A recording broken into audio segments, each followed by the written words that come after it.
Magandang araw mga kaibigan.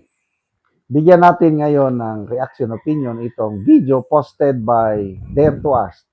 Pahayag ni Senator Amy, November 12, 2025. Diretsahan niyang sinabi, magre-recant, babaliktad ang mga testigo dahil sa matinding pressure na ginagawa nila. Tinatakot ang mga asawa, ang mga pamilya. O yan, nagkatotoo na.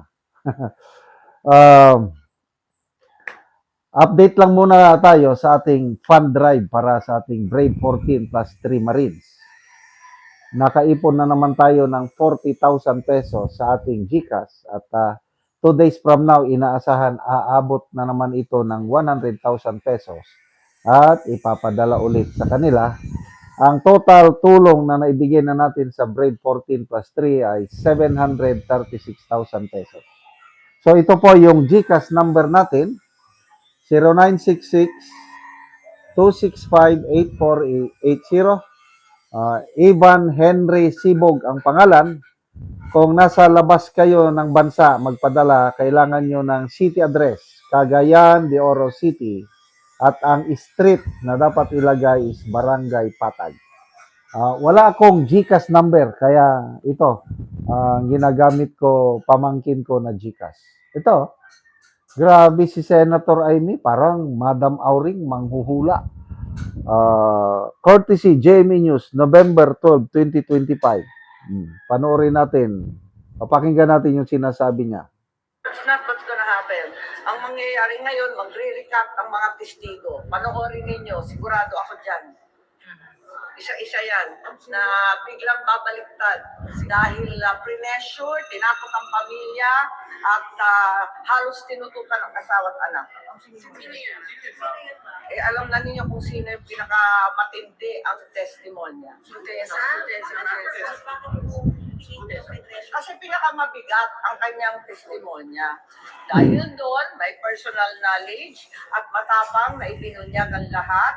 Talaga naman, tinakot ng todo-todo ang mga pobreng testigo. Hindi tama itong gawain nila. That's not what's gonna happen. Ang mangyayari ngayon, ulitin lang din. Ulit. Mga testigo. Panoorin ninyo, sigurado ako dyan.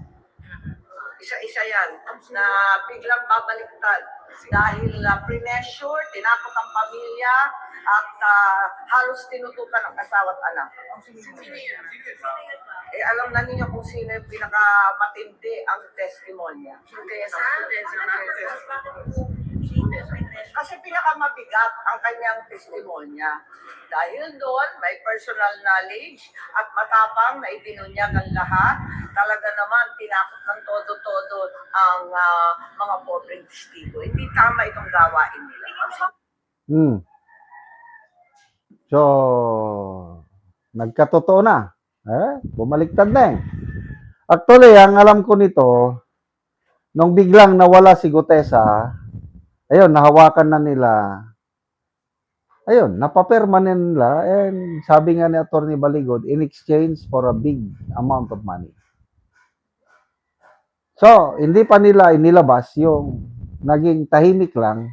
Ngayon na para bang sinisimulan na ng ombudsman yung preliminary investigation labang kay Romualdez.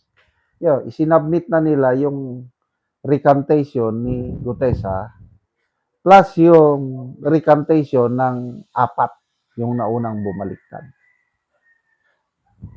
So, well, kung minsan hindi mo sila masisi dahil tao lamang, minsan na walang matapang na sundalo pag pamilya na ang nakataya. I tell you. Kaya magpasalamat tayo dito sa Brave 14 plus 3 dahil hindi sila natukso sa malaking halaga. Pero mo kung totoo yung 25 million na offer, kinagat ng iba ang Brave 14, hindi. Nagtitiis ngayon, lumalaban sa katotohanan. Kaya ako, ganado akong tumulong, nananawagan palagi kung mapansin nyo sa aking mga videos. Inuuna ko kayong ina-update at nakakatuwa naman dahil marami sa inyo ang nagpapadala ng karamihan nagpapadala kaunting tulong lang eh. Of course, meron ding mangilan-ilan nagpapadala ng malalaki.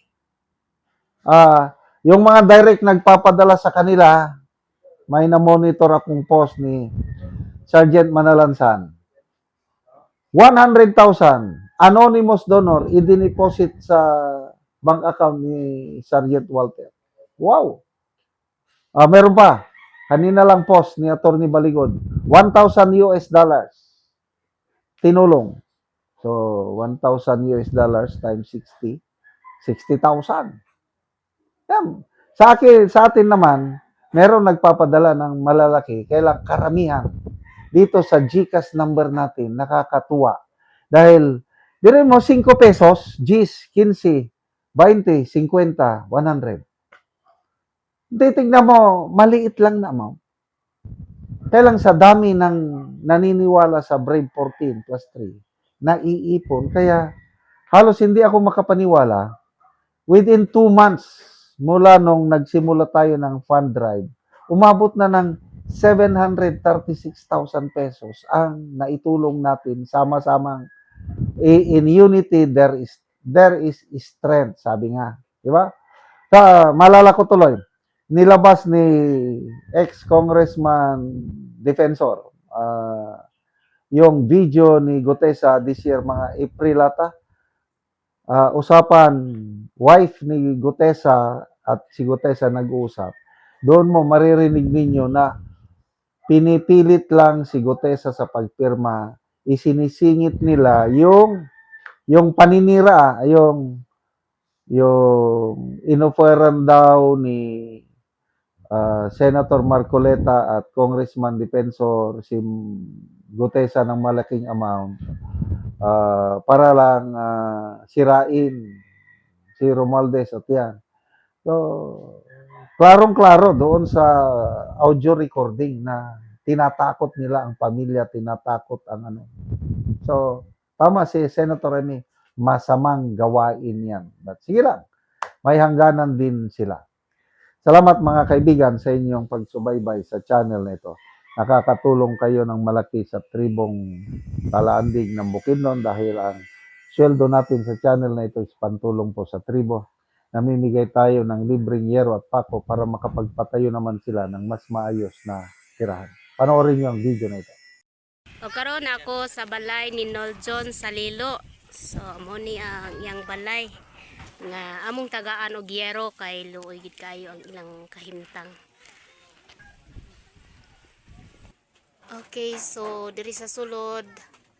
So kuan mga buslot og tuluan na. So inani ang kuan sa ilang sulod ka kung muulan tulo na gid kayo kay ang mga buslot nga yero. So gipang sapahan na lang og mga sako. O mga cellophane kuan tanner bag.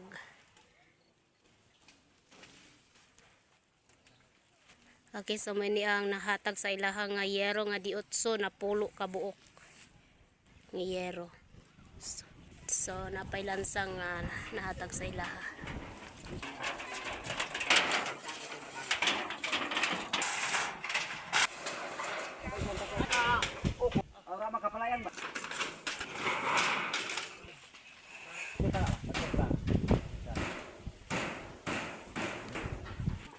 O karon na humanagyod og taod ang yero nga gihatag.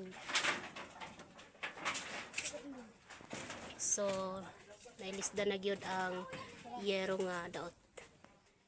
So nindot na gyud kaayo tan-awon kay nahuman na. So karon nun sa imong masulti nga natagaan kag yero, so naipulihan na gyud ang imong yero nga daot. Salamat sa Ginoo nga natabangan ko sa aning sin. Kaya kung wala ang Kung walang tabang dili pa gid ka Tabang. maka-atop.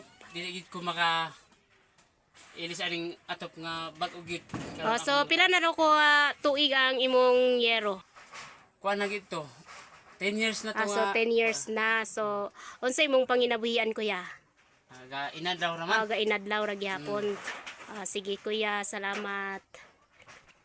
Manginaot ko nga daghan pa ang matabangan nga sama nako. Sige, God bless. Salamat po.